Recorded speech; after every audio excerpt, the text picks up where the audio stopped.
Hello, I'm Dr. Manor Haas. I'm a certified endodontist from Toronto, Canada. In this segment, I would like to review sealer placement in the canals and how to block adjacent canals from excess warm gutta percha that may flow over and block them out. When it comes to sealer use, please use very little.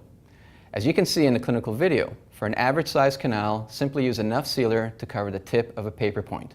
That's it. In a larger canal, of course, you'll need a bit more, but not much more.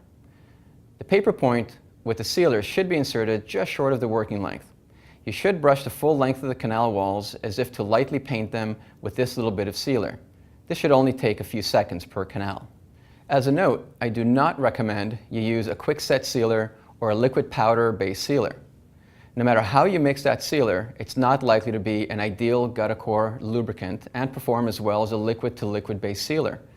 Pioneer of carrier-based obturators designed GuttaCore with a liquid-to-liquid based sealer in mind, and in turn, that's what should be used and is what I use and recommend. It's what's meant to be. Next, in teeth with multiple canals, I like to block the orifices of adjacent canals by using paper points that are larger than the size of the master files.